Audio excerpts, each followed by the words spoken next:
সুপ্রিয় দর্শক মণ্ডলী, আজকের সংবাদপত্রে আপনাদের সবাইকে স্বাগত জানাচ্ছি। আজ আমাদের সঙ্গে রয়েছেন সিনিয়র সাংবাদিক নাজমুল আশরাফ। আপনাকে স্বাগত স্টুডিওতে। ধন্যবাদ। শিরোনাম দেখে নিচ্ছি। বাংলাদেশ প্রতিদিন বাড়ছে আন্তঃক্যাডার সংকট, যুক্তরাষ্ট্রের ভুল ছিল বাংলাদেশে ১১ নিয়ে ঢাকার সাবেক 2 মার্কিন কূটনীতিক। ইত্তেফাক, বোতলজাত সয়াবিনের সরবরাহ স্বাভাবিক হয়নি, কমেছে খোলা তেলের দাম, নারীদের উপর জঘন্য হামলার খবর উদ্বেগজনক, ডক্টর ইউনূস। মানব জমিন বাঁচা মরার লড়াইয়ে সেই শিশুটি টাকার খনি পূর্ব সিলেট, বদনজর ডেভিলদের। সমকাল নির্বাচন ঘিরে সন্দেহ ও শঙ্কায় বিএনপি, নারীর প্রতি সহিংসতা বৃদ্ধি ক্ষোভে ফুঁসছে দেশ। কালের কণ্ঠ, 30 জেলায় শিশুর টিকার সংকট, নতুন আতঙ্ক, অপহরণ, চাঁদাবাজি।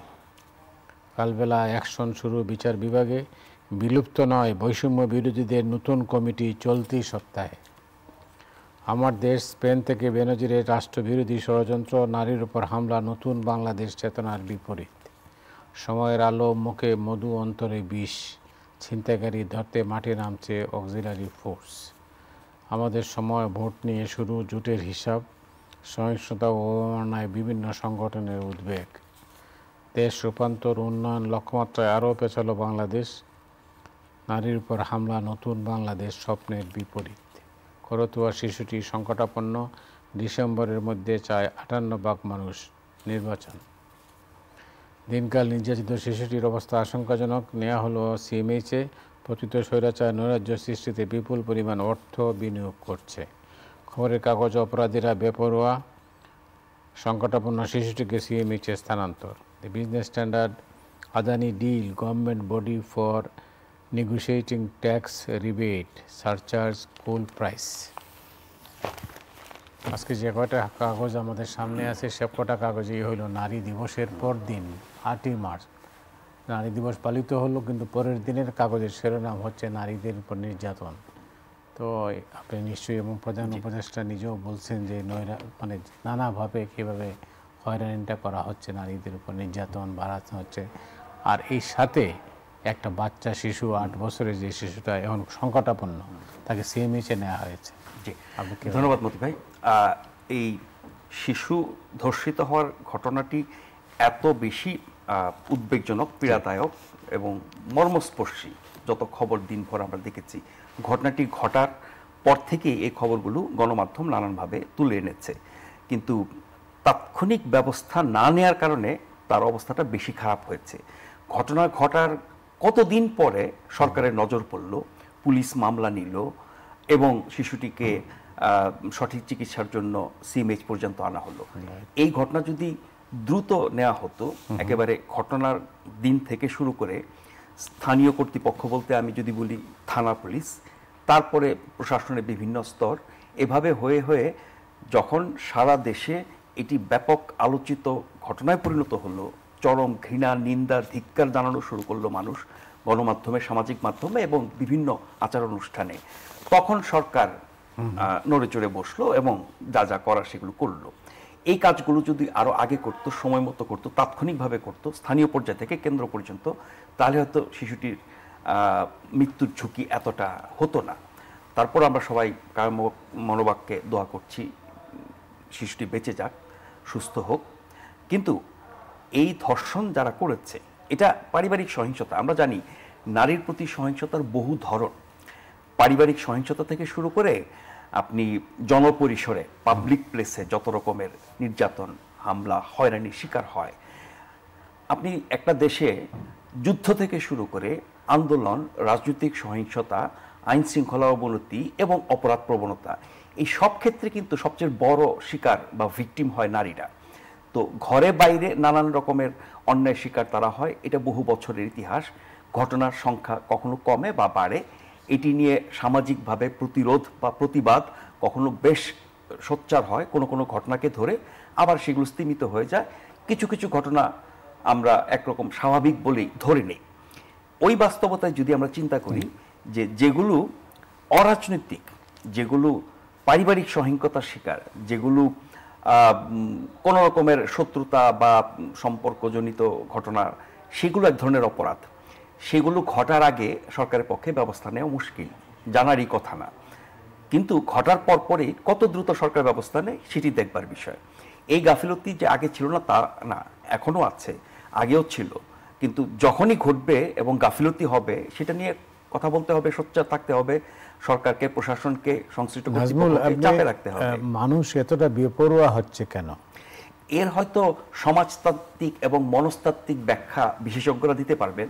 আমরা এটুকু বুঝতে পারি যে সামগ্রিকভাবে নীতি নৈতিকতার যে অবনতি মানুষের মধ্যে, এটা একটা বড় কারণ। আমাদের যে পারিবারিক শিক্ষা, আমাদের যে প্রাতিষ্ঠানিক শিক্ষা, স্কুল, কলেজ, বিশ্ববিদ্যালয়ে, সেখানে আমরা নীতি নৈতিকতা, সততা, মানবতা, সভ্যতা, আরও যা যা কিছু মানবীয় গুণাবলী, সেগুলোর শিক্ষা আমরা কতটা দেই বা চর্চা কতখানি করি। এটি আপনি ঘরে, বাইরে, কর্মক্ষেত্রে, শিক্ষা প্রতিষ্ঠানে, রাস্তাঘাটে, আপনার উন্মুক্ত স্থানে, সব ক্ষেত্রে বা বিভিন্ন অনুষ্ঠানে, সব ক্ষেত্রে কিন্তু আমাদের এই সহনশীলতার চর্চাটা বা ইতিবাচক গুণাবলী যেগুলো মানুষের থাকার কথা, তার চর্চা কমে আসছে। মানুষের সহনশীলতা কমে যাচ্ছে এবং অনেক বেশি মাত্রায় মানুষের মধ্যে পাশবিকতা আপনার দেখা যাচ্ছে। তার জন্য যে বললাম যে শিক্ষা দীক্ষা, নীতি নৈতিকতার একটা ব্যাপার, আরও গভীরে হয়তো আপনার গবেষকরা বলতে পারবেন।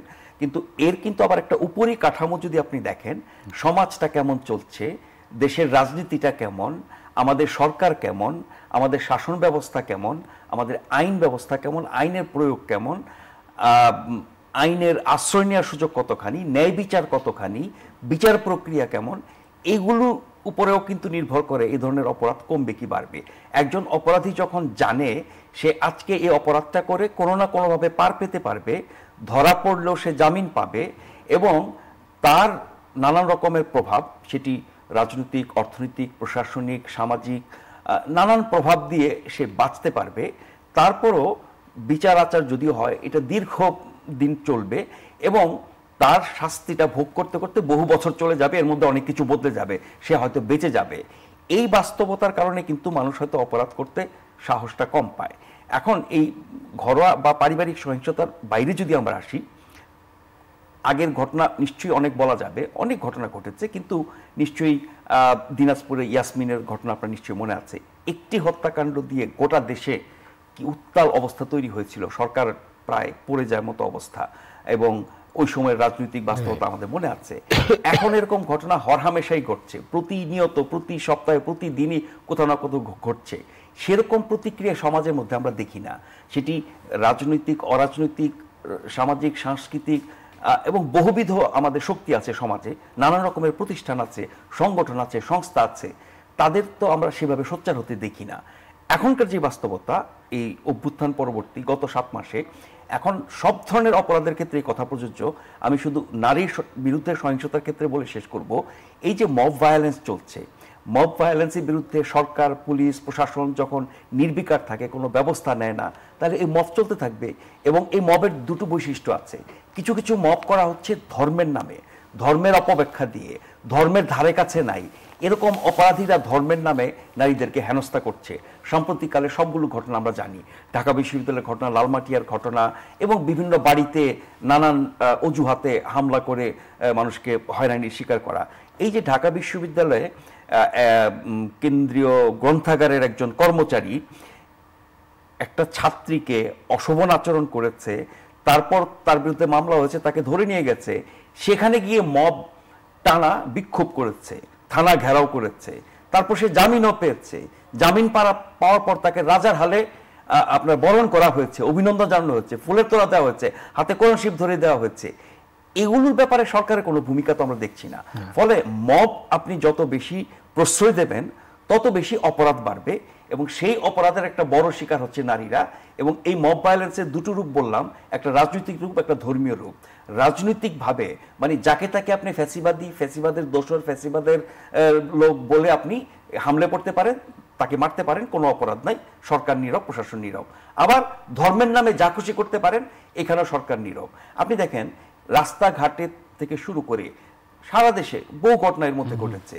আপনি বেড়াতে যাবেন, হামলার শিকার, রাস্তা দিয়ে হেঁটে যাবেন, আপনি হামলার শিকার। নারীদের কথা বলছি, একজন নারীর সাথে একজন পুরুষ একসাথে গেলেই তাদেরকে চ্যালেঞ্জ করা হচ্ছে, এরকম বহু ঘটনা ঘটেছে। স্বামী স্ত্রী তাদেরকে প্রমাণ করতে হবে যেন দলিল বা কাবিননামা নিয়ে মানুষ ঘুরে বেড়াবে।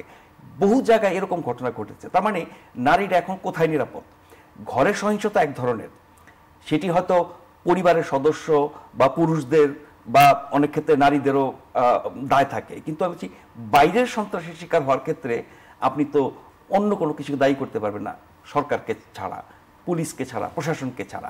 এবং তারা এই মবের ক্ষেত্রে বলে, আমরা শুনছি, এখনো শুনছি, আজকেও শুনেছি যে মবের ক্ষেত্রে তারা এই ব্যবস্থা নেবে সেই ব্যবস্থা নেবে, কিন্তু মব তো থামছে না।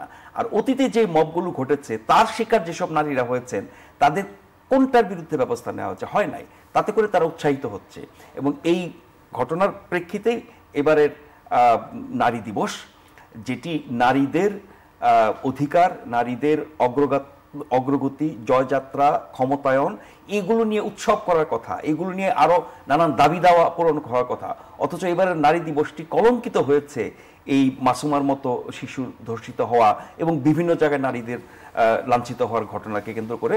এবং আমরা সরকারের মুখে যা শুনি, এক কথায় বুঝি শেষ করি, আপনি ডক্টর মোহাম্মদ ইউনূসের কথা বলছিলেন, তিনি, তার স্বরাষ্ট্র উপদেষ্টা এবং আরো অনেক শক্তি যারা যে কোনো অপরাধের জন্য পতিত ফ্যাসিবাদী স্বৈরাচারদেরকে দায়ী করছেন। পতিত শক্তি নানান অপরাধ করবে, এটাই স্বাভাবিক। আপনি সেই অপরাধ দমন করবেন, সেটা হচ্ছে আপনার কাজ। আপনি শুধু দায় চাপিয়ে নিজের দায় এড়াতে পারেন না। এবং সব কিছুর ক্ষেত্রে, যে কোনো ঘটনার ক্ষেত্রে পতিত স্বৈরাচার, প্রতিবাদী ফ্যাসিবাদী, পতিত আওয়ামী লীগ, তারা টাকা দিয়ে ষড়যন্ত্র করে অস্থিরতা তৈরি করার চেষ্টা করছে। এটা করবে সেটা তো আপনি জানেন, এটা করারই কথা, কিন্তু সেটার বিপরীতে আপনার কি ব্যবস্থা এবং আপনি জনগণের নিরাপত্তা কতটা দিতে পারছেন? শেষ করি মতিবে একটা কথা বলে, এই সরকার তথাকথিত রাজনৈতিক সরকারের মতো বয়ান দেওয়া শুরু করেছে। যে কোনো ঘটনার ক্ষেত্রে যা শুনছি এখন, সেগুলো গতানুগতিকভাবে আমাদের রাজনৈতিক সরকার, রাজনৈতিক প্রধানমন্ত্রী, রাজনৈতিক স্বরাষ্ট্রমন্ত্রীরা যেরকমটা বলেন ওনারা সেটা বলছেন, কিন্তু নিজেদের দায় স্বীকার করছেন না, ব্যর্থতাও স্বীকার করছেন না। কিছুদিন আগ পর্যন্ত আমাদের প্রধান উপদেষ্টা অনেক কিছু স্বীকার করতেন, এখন তার মধ্যে এই স্বীকৃতির চর্চাটা দেখছি না। তার মানে উনি অনেক বেশি হয়তো রাজনীতি দ্বারা আক্রান্ত হচ্ছেন কিনা আমি জানি না। আজকে এই নারীদের বিরুদ্ধে নানান আপনার অপরাধের ঘটনার ক্ষেত্রে আমরা দেখলাম ডক্টর মোহাম্মদ ইউনূস এবং তার আশীর্বাদ পুষ্ট দল এনসিপি, তারা একই ভাষায় কথা বলছে, ওই পতিত স্বৈরাচারদের উপরে দায় চাপাচ্ছে, নিজেদের দায় নিচ্ছে না। কিছুটা সমালোচনা এনসিপির কেউ কেউ করেছেন সরকারের ব্যাপারে। বিএনপি দেখলাম একমাত্র একটা জায়গায় খুব হিট করেছে, সেটি হচ্ছে আপনি যখন উগ্রবাদী, মৌলবাদী, জঙ্গিবাদীদেরকে প্রশ্রয় দেবেন, তাহলে সবচেয়ে বেশি তাদের হামলার এবং তাদের অপরাজনীতির শিকার হবে নারীরা। সেই জায়গায় তো আপনি শক্ত হচ্ছেন না। হ্যাঁ, একমাত্র দেখলাম হিজবুত তাহরির, নিষিদ্ধ সংগঠন, তার ব্যাপারে সরকার কঠোর হয়েছে। কেন কঠোর হয়েছে? কারণ সরকারের উপরে নির্দেশ ছিল, সরকারের উপরে নিশ্চয়ই কোনো না কোনো চাপ ছিল, আমরা জানি সারা বিশ্বে এই সংগঠনটি নিষিদ্ধ, পশ্চিমারা, আমেরিকানরা তারা তো এগুলো চায় না। সেই জায়গায় পুলিশকে নির্দিষ্ট নির্দেশ দেওয়ার কারণেই তারা কিন্তু পুলিশের মতো কাজ করেছে। অন্য সব মবের ঘটনায়, ভাঙচুরের ঘটনায়, জ্বালাওপোড়ের ঘটনায় কিন্তু পুলিশ নিষ্ক্রিয় থাকে, তার মানে পুলিশের উপর সেই নির্দেশ থাকে না, তারা তো ভয়ে আছে, নানানভাবে দুর্বল আছে, এগুলো তো আমরা জানি। কিন্তু কালকে তো আমরা নিষিদ্ধ সংগঠন মোকাবেলার ক্ষেত্রে পুলিশকে তো দেখলাম ঠিকই সক্রিয় হতে। তার মানে আপনি কোন কোন ক্ষেত্রে পুলিশকে বা যৌথ বাহিনীকে বা সেনাবাহিনীকে বা অন্যান্য নিরাপত্তা বাহিনীকে নির্দেশ দিচ্ছেন, কি নির্দেশ দিচ্ছেন, তার উপর নির্ভর করে তাদের অ্যাকশন। শুধু পুলিশকে শুধু দায় দেবেন যে তারা দুর্বল, তারা ভয় পায়, তারা কিছু করে না, আপনি নির্দেশ দেওয়ার পরে করে কিনা সেটা দেখেন আগে। অনেক ধন্যবাদ। বাংলাদেশ প্রতিদিনের শিরোনাম হচ্ছে যুক্তরাষ্ট্রের ভুল ছিল বাংলাদেশে, ১-১১ নিয়ে ঢাকায় সাবেক ২ মার্কিন কূটনীতিকের স্বীকারোক্তি। দেখেন, ১-১১ পেছনে আমেরিকার ষড়যন্ত্র, জাতিসংঘের ভূমিকা, বিভিন্ন পক্ষের কথা আমরা তখনই শুনতাম, পরে এগুলো আরো বেশি স্পষ্ট হয়েছে। এখন এই অভ্যুত্থানের ক্ষেত্রে আবার কার ভূমিকা আছে, কতটুকু আছে, সেগুলো নিয়েও নানান কথাবার্তা হয়, এগুলো প্রমাণিত না। কিন্তু আমেরিকার যে একটা ভূমিকা বা জাতিসংঘের একটা ভূমিকা, সেটা তো আমরা নানানভাবে তাদের পক্ষ থেকে কথাবার্তা আমরা শুনতে পাচ্ছি। এখন ১-১১ সরকারের সময় যে ভূমিকা ভুলের কথা তারা বলছে, এখন যে বাস্তবতা চলছে, অভ্যুত্থানের সময় যে বাস্তবতা, অভ্যুত্থানের আগে যে ফ্যাসিবাদ আমলের যে বাস্তবতা, সেসব ক্ষেত্রে আমেরিকার কি ভূমিকা ছিল আমরা সেগুলো জানতে চাই। তারা সেগুলো খোলাসা করে বলুক। সুবিধা মতো বলবেন, ঘটনা পার হয়ে যাওয়ার অনেক বছর পরে বলবেন, তা তো হয় না। আমেরিকা তো সব জায়গায় সব ক্ষেত্রেই তাদের নানান রকমের ভূমিকা নেয়, প্রকাশ্যে অপ্রকাশ্যে, গোপনে ষড়যন্ত্র করে, ডিপ স্টেটের কাহিনী আমরা সবাই জানি। সেগুলো তারা স্বীকারোক্তি কতটুকু দেয় বা কতদিন পরে দেয়, সেটি হচ্ছে দেখার বিষয়। সে যাই হোক, একটা কাগজে দেখলাম যে নির্বাচন ঘিরে সংশয় সন্দেহ, এরা বিশেষ করে বিএনপির। বিএনপি তো ধরেন নির্বাচনের কথা অনেকদিন ধরে বলে আসছে, এখন একটু কঠিন কঠোরভাবে বলছে। এরই মধ্যে দু একজনের কণ্ঠে আমরা এরকমও শুনেছি ডিসেম্বরের মধ্যে নির্বাচনের দাবিতে প্রয়োজন হলে তারা ঈদের পরে মাঠে নামবে, আন্দোলন করবে। এখন বিএনপির মতো একটি দল এই মুহূর্তে সবচেয়ে বড় দল, আর সেই দল যদি মাঠে নামে নির্বাচনের দাবিতে, সেই ক্ষেত্রে পরিস্থিতি কি হবে, সেই পরিস্থিতি সরকার সামাল দিতে পারবে কিনা, এটা সরকারের ভাববার বিষয়। আর নির্বাচনের ব্যাপারে তো আমরা সরকারের পক্ষ থেকে সবসময় শুনে আসছি, এবং ডক্টর মোহাম্মদ ইউনূসের সবশেষ বক্তব্যও কিন্তু তিনি ডিসেম্বরের নির্বাচন হওয়ার প্রত্যাশার কথাই বলেছেন। নির্বাচন কমিশনও ডিসেম্বরের প্রস্তুতি নিচ্ছে, আরও কিছু দল তারা ডিসেম্বরের মধ্যে নির্বাচনের কথা বলছে। 3 নির্বাচনের মধ্যে এখন মোটামুটি গিয়ে সংসদ নির্বাচনের মধ্যে ঠেকেছে শুধুমাত্র এনসিপি, নতুন যে দলটি, তারা সংসদ নির্বাচনের পাশাপাশি গণপরিষদের নির্বাচনও চাচ্ছে। এটা তাদের দূরবর্তী লক্ষ্য তারা বলছে। কিন্তু সংসদ নির্বাচন এবং ডিসেম্বর, এই জায়গায় মোটামুটি একটা ঐক্যমত আছে, কিন্তু ঐক্যমত কমিশনের মাধ্যমে সব দলকে নিয়ে সিদ্ধান্ত নেওয়ার অপেক্ষায় আমরা আছি। সেখানে কি সিদ্ধান্ত হয়, বেশিরভাগ দল চাইলে সেটা করবেন, এটা তো ডক্টর মোহাম্মদ ইউনূস আগেই বলেছেন। এখন যদি কিছু দল না চায়, বা কোন দল চাইলো না চাইলো সেটার উপরে বিবেচনা করা হয়। নতুন গঠিত দলের প্রতি তো বিশেষ গুরুত্ব আমরা দেখি সরকারের। সেই দলটি যদি না চায়, এবং তারা বলছে ডিসেম্বরে চায় না, এটা বলছে না, নাহিদ ইসলাম সহ অন্য যারা বলছেন কথা, তারা বলছেন যে এখন যে আইন শৃঙ্খলা পরিস্থিতি, তাতে করে ডিসেম্বরে নির্বাচন হওয়া কঠিন হবে বলেছে। সম্ভব না বা তারা করবেন না সেটা বলেন নাই, কঠিন হবে। হ্যাঁ, এটা ঠিক, কিন্তু এই যে আইন শৃঙ্খলা পরিস্থিতির উন্নতি ঘটাতে পারছে না সরকার, এই অবস্থা যদি চলতে থাকে নিশ্চয়ই নির্বাচনের সময় সহিংসতা হবে, অনেক রকমের আইন শৃঙ্খলা পরিস্থিতির ঘটনা ঘটবে। তো সেটা সরকার কেন উন্নত করতে পারছে না, এবং করার ক্ষেত্রে কি কি প্রচেষ্টা আমরা দেখছি, সেটি নিয়ে নতুন দলের উচিত সরকারকে চাপ দেওয়া যে অবস্থা উন্নতি করো। এটা তো মাত্র মার্চ মাস, সময় তো বেশ হাতে আছে। তফসিল ঘোষণার আগ পর্যন্ত যদি 6 মাস সময় পায়, 6 মাসে একটা দেশের অবস্থা উন্নতি করা যাবে না আইন শৃঙ্খলা পরিস্থিতি? আমরা তো ইতিপূর্বে নির্দলীয় যে সরকারগুলো ছিল আমাদের তত্ত্বাবধায়ক সরকার, প্রত্যেকটা তত্ত্বাবধায়ক সরকার তো দায়িত্ব নেয়ার কয়েক সপ্তাহের মধ্যে সারা দেশে হালুয়া টাইট করে ফেলেছে। তারা পেরেছেন না, এই প্রশাসন, এই পুলিশ, এই বাস্তবতা, এই সামর্থ্য নিয়ে ওনারা কেন পারবেন না? ওয়েল, সেখানে একটা জরিপ হয়েছে, যে জরিপের রেজাল্ট হচ্ছে ডিসেম্বরের মধ্যে নির্বাচন চায় 58% মানুষ। বাংলাদেশের জরিপের বিশ্বাসযোগ্যতা নিয়ে মোদি ভাই প্রশ্ন আছে।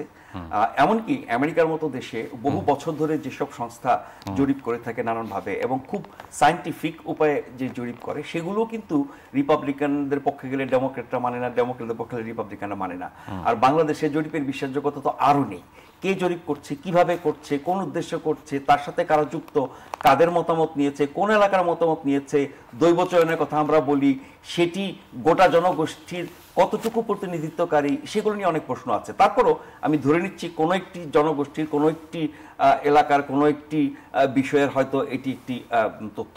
58% যদি চায়, সেটা তো তাহলে বেশিরভাগ মানুষই চায়। 50-এর বেশি চাইলে তো সেটা অধিকাংশ, সেক্ষেত্রে বেশিরভাগ মানুষ নির্বাচন চাইবে, এটি স্বাভাবিক। এখন বিএনপি বা কোনো কোনো দল নির্বাচনের জন্য বেশি তাড়া করছে বলা হয়, তারা তাদের রাজনৈতিক হিসাব চিন্তা করে। এখনকার যে পরিস্থিতি, এটা চলতে থাকুক দীর্ঘদিন, এটা নিশ্চয়ই কেউ চাইবে না। আর এই সরকারের সামর্থ্য এবং বিভিন্ন ক্ষেত্রে তার সাফল্য, সেটা দ্রব্যমূল্য বলেন, আইন শৃঙ্খলা বলেন, কর্মসংস্থান বলেন, শিক্ষাঙ্গন বলেন, আপনার এই যে যা যা কিছু অনাচার হচ্ছে, সব ক্ষেত্রে এই সাফল্য তো সাধারণ মানুষের জন্য স্বস্তিদায়ক না। এখন রাজনৈতিক সরকার, নির্বাচিত সরকার আসলে সেই সাফল্য কি হঠাৎ করে বেড়ে যাবে? না, ক্রমাগত বাড়তে থাকবে, একটা স্থিতিশীল অবস্থা তৈরি হবে। এবং এখন যে সরকার কঠিন অবস্থার মধ্যে আছে, অনেক কিছুই কাজ করছে না, প্রশাসন থেকে শুরু করে বিভিন্ন বাহিনী। রাজনৈতিক সরকার আসলে কিন্তু তারা কাজ করতে বাধ্য হবে, এবং রাজনৈতিক সরকারের যে শক্তি দলের এবং নির্বাচিত হওয়ার জনগণের, এবং রাজনৈতিক আপনার এই যে আইনগত যে তার ম্যান্ডেট শাসন করার, এই সব কিছু শক্তি মিলিয়ে তখন কিন্তু সব কিছুই ফাংশনাল হবে। এবং এখন যারা কাজ করছে না, নিষ্ক্রিয় বলছি আমরা, তারা অনেক বেশি সক্রিয় হবে। এই সরকারের মতো তো তখন সেটা দুর্বল সরকার থাকবে না। ধন্যবাদ। একটা শোন হচ্ছে যে প্রাণ বাঁচাতে রোহিঙ্গারা অনিশ্চিত গন্তব্যে। এর আগে আমরা দেখেছি ইন্দোনেশিয়াতে আপনার সমুদ্র পথে যেতে গিয়ে ডুবে মারা গেছে, অনেকে উদ্ধার করা হয়েছে, অনেকে পারা যায় নাই। এবং ইন্দোনেশিয়াতে গিয়ে তারা সমুদ্র তীরে নোঙর করার পরও তাদেরকে ঢুকতে দেওয়া হয় নাই, তারপরে আশেপাশে রাখা হয়েছে, আস্তে আস্তে বিভিন্ন জায়গায় গেছে, শরণার্থী শিবিরে গেছে। মানে বাংলাদেশ থেকে রোহিঙ্গারা তাদের নিজের দেশে যেতে পারছে না, আমরা পাঠাতে পারছি না, এবং মিয়ানমার নিচ্ছে না। এই সকল বাস্তবতার প্রেক্ষিতেও তাদেরকে আমরা আমাদের সামর্থ্যের যতটুকু দিয়ে যেভাবে রেখেছি, এটা তার নিজের দেশে থাকার চেয়ে অনেক ভালো। সেখান থেকে তারা আরো ভালো জায়গায়, আরো উন্নত জায়গায় যাওয়ার জন্য এই ঝুঁকিপূর্ণ পথে, সমুদ্র পথে অন্য দেশে যাওয়ার চেষ্টা করে। ইন্দোনেশিয়া, মালয়েশিয়া, সিঙ্গাপুর, থাইল্যান্ড, বিভিন্ন জায়গায়, বেশিরভাগেরই গন্তব্য আসলে ইন্দোনেশিয়া, এবং সেখানে অনেকগুলো ঘটনাও ঘটেছে। সেগুলো তো খুবই ঝুঁকিপূর্ণ। কিন্তু আমাদের এখান থেকে ওরা এভাবে যে পালিয়ে যায়, আমরা আশ্রয় দিয়েছি মানবিক কারণে। এরকম ঝুঁকিপূর্ণ পথে পালিয়ে যেতে গিয়েও তো সেটা অমানবিক ঘটনা ঘটছে। এই পালানোর ক্ষেত্রে তো আমার হয় যে আমাদের একটা ভূমিকা রাখা দরকার। এছাড়াও আপনি জানেন যে রোহিঙ্গাদের আর্থিক সংকট যেটা জাতিসংঘ থেকে আসতো, যুক্তরাষ্ট্র সেগুলো তো আস্তে আস্তে বন্ধ হয়ে যাচ্ছে। কিন্তু তার মানে সেই চাপটা কিন্তু বাংলাদেশের উপরে পড়ছে। তার মানে বাংলাদেশ তার সামর্থ্যের সর্বোচ্চটা দিয়ে করেছে। সেখানে আন্তর্জাতিক সহায়তা ছিল, সেই সহায়তা যখন বন্ধ হয়ে যাবে আমাদের চাপ বাড়বে, আমাদের সামর্থ্য তখন আর থাকবে না। সেই বাস্তবতায় ডক্টর ইউনূসের তো প্রভাব অনেক বেশি আন্তর্জাতিক অঙ্গনে। তিনি বিভিন্ন দেশকে, বিভিন্ন সংস্থাকে, জাতিসংঘ থেকে শুরু করে আরো যা যা কিছু আছে, তাদেরকে উনি প্রভাবিত করতে পারেন যে আমরা আমাদের সাধ্যমতো এত বছর এদেরকে রেখেছি, লালন পালন করেছি, আমরা অনেকভাবে ক্ষতিগ্রস্ত হয়েছি। এরপরে এদের পুনর্বাসনের ব্যাপারে যদি আপনারা ব্যবস্থা না করেন, তাহলে আরো অমানবিক পরিস্থিতি তৈরি হবে এবং এরা পালিয়ে যাবে, না খেয়ে মরবে, আমাদের সাথে বিরোধ হবে। এমনিতে তো তারা যেসব জায়গায় আছেন সেখানকার আইন শৃঙ্খলা পরিস্থিতি, নানা রকমের অপরাধ, মাদক চোরাচালান, বহু ঘটনার কথা আমরা জানি, সেগুলো আরো বাড়তে থাকবে। এবং বাংলাদেশ এখন মানে নিজের মানুষকে, নিজের দেশকে ঠিক রাখতে হিমশিম খাচ্ছে। আরেক দেশের মানুষের এত বড় বোঝা এত বছর ধরে, সেটাকে ঠিক রাখা কোনো সহায়তা। আপনি কি মনে করেন না যে এই লোকগুলা যখন সহায়তা বন্ধ হয়ে যাবে, তখন তো এরা অন্যরকম হবে, তখন তো অপরাধের দিকে আরো বেশি হবে। এরা যাবে কোথায়? এরা যাবে কই? এখন মানে শেষ পর্যন্ত আঘাতটা আমাদের উপরে আসবে। এরা হিংস্র হবে, ওরা বিদ্রোহী হবে, বিপ্লবী হবে, ওরা অপরাধ করবে, এবং তার কুফল কিন্তু আমাদেরকে ভোগ করতে হবে। সেই জন্য আমি বলছি যে ডক্টর ইউনূস যেটা পারেন, অন্য অনেক সরকার হয়তো বা বিগত সরকার পারে নাই, যে আন্তর্জাতিক যত পক্ষ আছে, যত দেশ আছে, সংস্থা আছে, তাদের উপরে চাপটা বাড়ানো এবং তাদেরকে কোনো না কোনোভাবে মানে একরকম বাধ্য করা, বাধ্য তো করতে পারবে না, মানে তাদেরকে বোঝানো, রাজি করানো যে এই সংকট থেকে আমাদেরকে মুক্তি দেন। এখন রোহিঙ্গাদের ব্যাপারে মিয়ানমারের সাথে চায়নার ভালো সম্পর্ক, এই পুরনো আলোচনা আমরা অনেকবার করেছি। চায়না চাইলে আমাদেরকে হেল্প করতে পারতো। এখন ভারতের প্রভাব বেশি থাকার কারণে চায়না তখন একরকমের মানে বঞ্চিত বোধ করেছে বাংলাদেশের সাথে সম্পর্ক, বাণিজ্যিক, অর্থনৈতিক সব ক্ষেত্রে। এখন তো চায়না দরজা আমাদের জন্য অনেক বেশি অবারিত। চায়নার সাথে সম্পর্ক উন্নয়নের চেষ্টা হচ্ছে, চায়না চেষ্টা করছে বাংলাদেশকে আরো বেশি টানতে, অনেক রাজনীতিবিদদেরকে তারা নিয়ে গেছে তাদের দেশে। এই সুযোগে কিন্তু চায়নাকেও ভালো করে ধরা যেতে পারে। আপনি জানেন যে ডক্টর ইউনূসের কিন্তু চায়না সফরের সূচি আছে সামনে। তো উনি চায়না গেলে পরে আমার মনে হয় যে অন্য অনেক বিষয়ের সাথে এই রোহিঙ্গার বিষয়টা আনতে পারে, এবং চায়না যেটুকু সহযোগিতা আমাদেরকে করতে পারে এইটা সারা বিশ্ব মিলেও পারবে না। কারণ চায়নার সাথে মিয়ানমারের যে সম্পর্ক এবং তাদের যেটুকু প্রভাব, তাদের অর্থনৈতিক থেকে শুরু করে অন্য অনেক রকমের সম্পর্ক তাদের আছে, সামরিক সম্পর্ক আছে, সেইগুলো কাজে লাগিয়ে চায়না চাইলে তাদেরকে চাপ দিয়ে এটা নিতে পারে। আর যেহেতু এখন ওদের গৃহযুদ্ধ এখনো চলছে, আরাকান প্রায় আলাদা বা স্বাধীন হয়ে যাচ্ছে, ফলে ওই রাজ্যের সাথেও কিন্তু আমরা একটা আলাদা দেশ তারা হয় নাই, কিন্তু আরাকান যাদের নিয়ন্ত্রণে তাদের সাথেও আমরা একরকমের বোঝাপড়া করতে পারি। তাও তো মূলত সেখান থেকে এসেছে। অনেক ধন্যবাদ নাজমুল আপনাকে। অনেক ধন্যবাদ। দর্শক মণ্ডলী, আজ রাতের মতো এখানে বিদায় চাইছি। আগামীকাল আবার দেখা হবে। শুভরাত্রি।